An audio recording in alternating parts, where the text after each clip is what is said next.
नाथूराम अपने परिवार के साथ एक गांव में रहता था। उसके पास एक खेत और एक छोटी सी दुकान थी जिसका काम वह अकेले ही संभालता था। उसके पास बहुत सारा काम रहता था जिसके कारण नाथूराम स्वयं अपने लिए भी बिल्कुल समय नहीं निकाल पाता था। वह अपने कार्य में इतना व्यस्त रहता था कि कब सुबह और कब शाम हो जाती उसे पता ही नहीं चलता। नाथूराम, अरे अरे, जल्दी करो, मुझे दुकान पर भी जाना है और खेत का काम भी संभालना है। नाथूराम की पत्नी, क्या जल्दी करो, कल से कह रही हूँ माँ जी को डॉक्टर के पास लेकर जाओ, लेकिन आप हो कि सुनते ही नहीं। नाथूराम, अरे, मेरे पास बिल्कुल भी समय नहीं है, अभी मुझे दुकान पर पहुंचना है। तुम क्यों नहीं माँ को डॉक्टर के पास ले जाती? नाथूराम की पत्नी, कौन मैं? ना बाबा ना, मुझसे यह काम नहीं हो पाएगा। माँ जी को अगर डॉक्टर के पास ले जाऊंगी तो रास्ते में ही वो मुझे इतना पका देंगी कि मैं वापस लौटने लायक नहीं रहूंगी। ये तुम्हारा काम है, तुम स्वयं करो। नाथूराम, अच्छा ठीक है, अभी मुझे दुकान के लिए देर हो रही है। दोपहर को मैं माँ जी को डॉक्टर के पास ले जाऊंगा। तभी नाथूराम का बेटा वहां आता है। जग्गू, पापा पापा, कल आपने कहा था कि आप मुझे नया बैग लाकर देंगे, क्या हुआ? नाथूराम, हाँ हाँ बेटा, तुम्हारी मम्मी है ना, वह लेकर आएगी। नाथूराम की पत्नी, हाँ मैं ही ले आऊंगी। आप हर रोज खर्चाना जो मुझे देते हो ना। नाथूराम, क्यों? कल दिए तो थे 1,000 रुपए, कहाँ गए? नाथूराम की पत्नी, कहाँ गए मतलब? घर का राशन नहीं आता है क्या? अब रोज रोज मुझसे हिसाब मांगोगे क्या? जग्गू, मुझे नहीं पता पापा, लेकिन आज ही मुझे नया बैग चाहिए।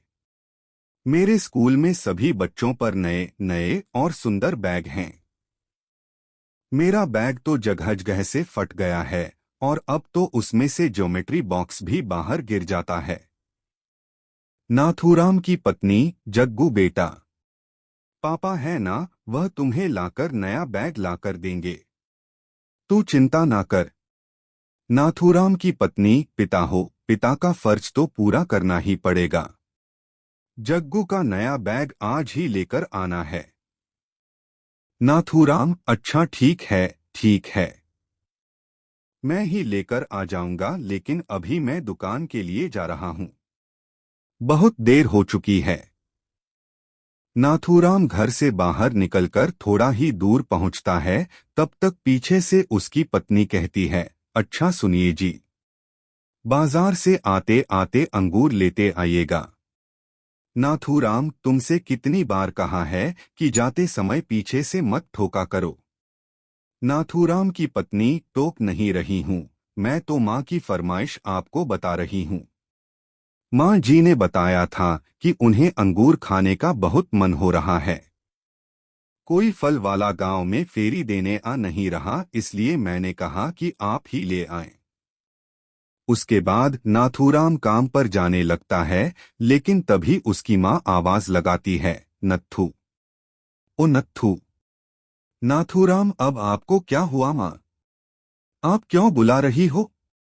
वैसे भी मुझे काम के लिए देर हो रही है। नाथूराम जल्दी से माँ के कमरे में जाता है। नाथूराम की माँ, नत्थू बेटा, तू दिन भर काम करता रहता है, जरा कुछ समय के लिए इस बुढ़िया के पास भी बैठा कर। नाथूराम, माँ अभी मुझे दुकान के लिए देर हो रही है, मैं दोपहर में आकर तुमसे ढेर सारी बातें करूंगा। यह कहकर नाथूराम जल्दी जल्दी अपने काम पर निकल जाता है। दोपहर को वह स्कूल बैग और अंगूर लेकर घर लौटता है। नाथूराम, माँ, ओ माँ, जल्दी से तैयार हो जाओ, डॉक्टर के पास जाना है। अगर समय पर नहीं पहुंचे तो वह घर निकल जाएगा। नाथूराम की माँ, हाँ हाँ बेटा, आती हूँ। हाय राम, इस उम्र में तो ठीक से पैर भी नहीं उठते, जल्दी जल्दी चलने की तो दूर की बात है। नाथूराम अपनी मां को पकड़कर उन्हें रिक्शे में बैठता है और डॉक्टर के पास निकल जाता है। वापस आकर नाथूराम, अरे सुनती हो, मां का ध्यान रखो, इनकी तबीयत वाकई में बहुत खराब है। मैं डॉक्टर की बताई हुई दवा को लेकर आता हूं।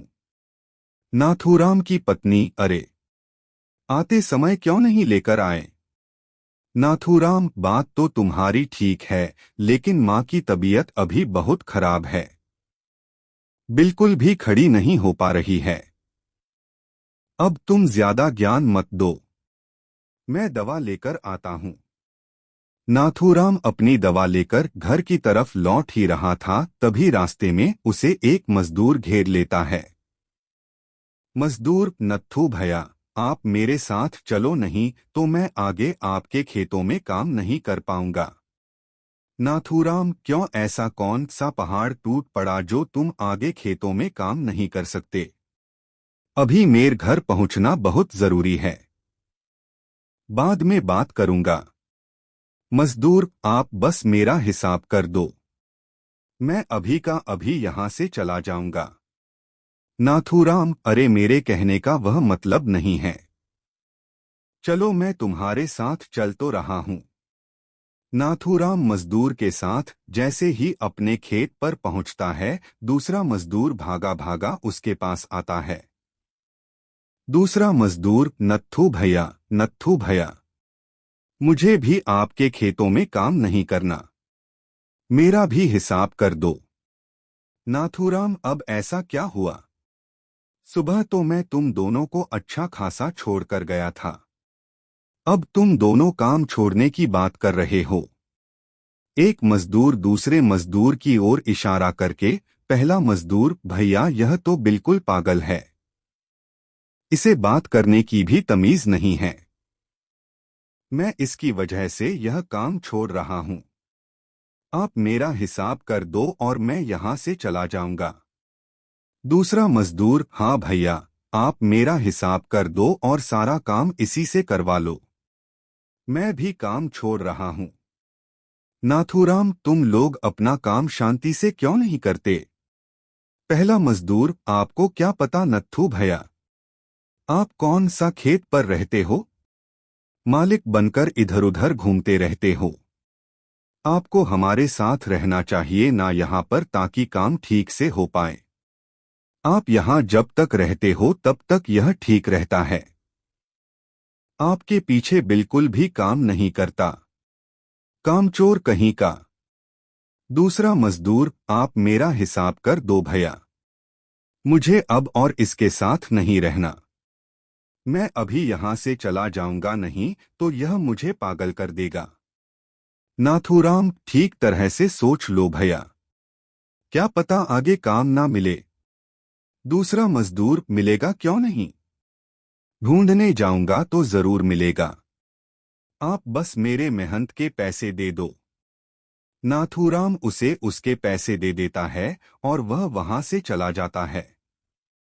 पहला मजदूर खेत में काम करने लगता है और नाथूराम भी उसके साथ काम में लग जाता है। नाथूराम, आज तो मैं बहुत थक गया, अब मुझसे और काम नहीं होगा, चलो घर चलता हूं। नाथूराम घर के लिए निकल जाता है, लेकिन रास्ते में उसे एक नदी दिखाई देती है। नाथूराम, क्यों न मैं इसमें एक डुबकी लगा लूं, पूरा शरीर दुख रहा है, थोड़ा बहुत आराम तो जरूर मिलेगा। जैसे ही वह नदी की ओर बढ़ा, गांव के एक आदमी ने आवाज लगाई। आदमी, अरे भैया, नदी की तरफ मत जाओ, नदी उफान पर है। लेकिन नाथूराम को उसकी आवाज सुनाई नहीं दी और वह नदी में डुबकी लगाने के लिए आगे बढ़ता रहा। नाथूराम, इस रोज रोज की किचकिच वाली जिंदगी में कितनी थकावट है। वह एक डुबकी लगाता है, आहा हा, थकान कम हुई, कितना शीतल जल है, लग रहा है कि मैं इस नदी में ही समा जाऊं। नाथूराम जैसे ही दूसरी डुबकी लगाता है, नदी में तेज लहरों का आना शुरू हो जाता है और नाथूराम बहने लगता है। नाथूराम धीरे धीरे बीच नदी की ओर जाने लगता है।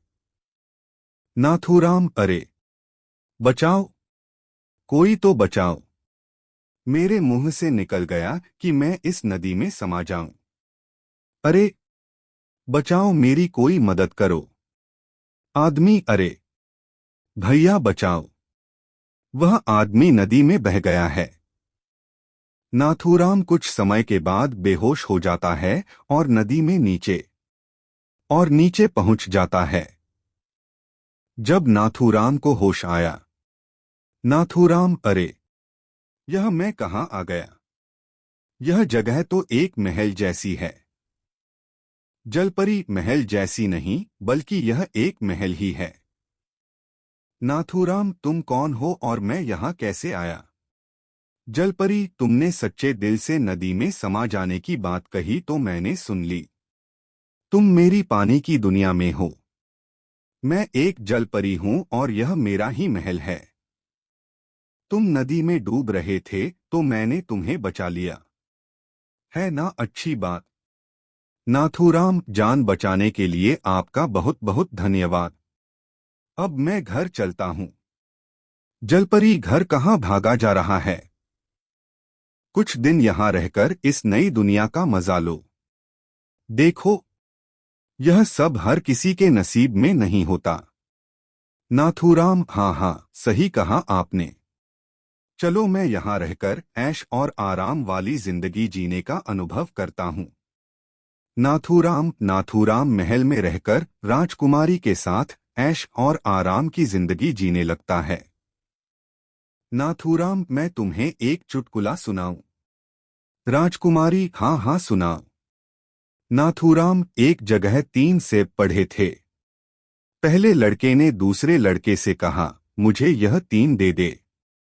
दूसरे लड़के ने उसे 3 थप्पड़ दे दिए। पहले लड़के ने कहा, तुमने मुझे थप्पड़ क्यों मारा? तो दूसरे लड़के ने कहा, तुमने ही तो कहा था कि मुझे 3 दे दे। यह सुनकर राजकुमारी जोर जोर से हंसने लगती है। कुछ दिन बाद, नाथूराम, मुझे अपने घर जाना है। राजकुमारी, इतनी जल्दी? कुछ दिन और यहाँ रुको। नाथूराम, नहीं नहीं, मुझे घर जाना है। राजकुमारी, देखो, मैंने तुम्हारी जान बचाई है। कम से कम तुम मेरे लिए इतना तो कर ही सकते हो। नाथूराम, ठीक है। नाथूराम कुछ दिन और वहां रुकता है। नाथूराम राजकुमारी के महल में घूमते हैं, खजाना देखते हैं और दोनों मिलकर खूब हंसते हैं। कुछ दिन बीत जाने के बाद, नाथूराम, राजकुमारी, मुझे अपने घर जाना है। मुझे अपने परिवार वालों की बहुत याद आ रही है। वह सब मेरे लिए बहुत परेशान हो रहे होंगे। अब मुझे घर जाना चाहिए। राजकुमारी, कुछ दिन और। नाथूराम, नहीं नहीं, अब मैं और नहीं रुक सकता। मुझे अब घर जाने दो। राजकुमारी, अब तुम घर नहीं जा सकते। अब तुम्हें हमेशा हमेशा के लिए मेरे साथ ही रहना होगा। नाथूराम, नहीं, मैं घर जा रहा हूं। राजकुमारी, अच्छा तो जाकर देखो। मेरी मर्जी के बिना यहाँ एक पत्ता तक नहीं हिलता। नाथूराम, तुम ऐसा नहीं कर सकती। मुझे जाने दो। राजकुमारी, देखो, अब तुम यहीं रहो। क्या रखा है उस दुनिया में? यहाँ रहो, इस राजमहल में मेरा राजा बनकर। मुझे तुम बहुत पसंद हो। हम दोनों राजा रानी बनकर बहुत खुश रहेंगे।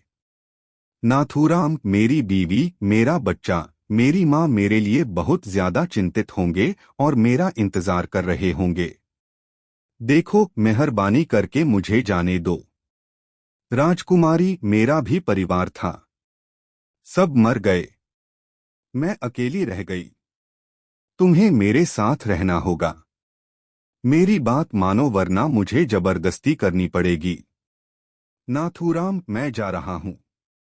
नाथूराम ने जैसे ही जाने के लिए कदम उठाए, राजकुमारी ने उस पर जादू कर दिया और उसके पैर वहीं जम गए। नाथूराम, यह तुम अच्छा नहीं कर रही हो राजकुमारी। भगवान सब देख रहे हैं। तभी राजकुमारी ने फिर से जादू किया और नाथूराम को पूरा पत्थर में बदल दिया। राजकुमारी, बात नहीं मानेगा, नहीं मानेगा मेरी बात, अब पत्थर बनकर रहे। नाथूराम के परिवार में नाथूराम की माँ, पता नहीं मेरा नत्थू बेटा कहाँ है। कितने दिन बीत गए। आदमी, माँ जी नत्थू तो नदी में बह गया। पता नहीं वह अभी तक जिंदा भी होगा या नहीं। नाथूराम की माँ, चुप रह कलमुहे, मेरा नत्थू बेटा जिंदा है और वह जरूर आएगा। आदमी, भगवान करे नत्थू जल्दी वापस लौट आए। पंडित ने कहा है कल बहुत बड़ा दिन है, एक बार जाकर उस नदी की पूजा जरूर कर लेना। अगले दिन नाथूराम की पत्नी और बच्चा दोनों नदी में फूल प्रवाहित करने के लिए जाते हैं। नाथूराम की पत्नी, कहाँ हो जी? घर क्यों नहीं आते? जल्दी घर पर वापस आ जाइए। जग्गू पापा घर आ जाइए, मुझे आपकी बहुत याद आती है। यह कहकर दोनों अपने हाथों में लिए हुए फूलों को नदी में छोड़ देते हैं। सभी फूल नदी की गहराइयों में जाने लगते हैं और पत्थर बने नाथूराम के ऊपर जा गिरते हैं। फूलों के गिरते ही नाथूराम ठीक हो जाता है और पहले की तरह चल फिर सकता है। दासी यह खबर राजकुमारी तक पहुंचाती है तो राजकुमारी जल्दी से वहां जाती है। राजकुमार, यह कैसे हो सकता है? इसे तो मैंने पत्थर बना दिया था। नाथूराम, शायद भगवान भी यही चाहते हैं कि मैं अपने परिवार के पास लौट जाऊं। राजकुमारी, देखो, अगर तुम लौट जाओगे तो मेरा क्या होगा? नाथूराम, अच्छा ठीक है, तुमने मेरी जान बचाई है। मैं तुम्हारे लिए यहां रुकने के लिए तैयार हूं, लेकिन मेरी एक शर्त है। राजकुमारी, शर्त? कैसी शर्त? तुम मुझे फिर से पत्थर बना दो, क्योंकि यहाँ मैं पत्थर बनकर ही रह सकता हूँ। वैसे तो मुझे घुटन महसूस होती है यहाँ। मैं अपने परिवार के बिना जीते जी मर रहा हूँ। वही पास पड़े हुए एक फूल में से आवाज आती है, नाथूराम तुम चले जाओ। यह घमंडी और नासमझ राजकुमारी अब तुम्हारा कुछ नहीं बिगाड़ पाएगी। यह अपनी खुशी के लिए तुम्हें बर्बाद कर देगी। राजकुमारी, नहीं नहीं नाथूराम, यह बिल्कुल सही कह रहे हैं। मैं तुम्हें अब बिल्कुल नहीं रोकूंगी। तुम्हें अपने परिवार के साथ जाना चाहिए। एक मछली नाथूराम को नदी के किनारे तक छोड़ आती है। नाथूराम वापस घर लौटता है तो उसका बेटा पापा आ गए कहते हुए नाथूराम को गले लग जाता है। यह देखकर नाथूराम की पत्नी की आंखों में आंसू आ जाते हैं। नाथूराम जाकर अपने माँ के पैर छूता है और खुशी खुशी अपने परिवार के साथ रहने लगता है। नाथूराम जान चुका था कि दुनिया की सबसे बड़ी खुशी अपने परिवार के साथ समय बिताना है। जिस जिंदगी को वह पहले बोझ समझता था वही जिंदगी एक असली जिंदगी होती है। नाथूराम की एक छोटी सी गलती उसे उसके परिवार से अलग कर देती है, लेकिन परिवार के सभी सदस्यों के सच्चे प्यार और स्नेह की वजह से नाथूराम को उसकी पहले जिंदगी वापस मिल जाती है, जिसे पाकर वह बहुत खुश होता है।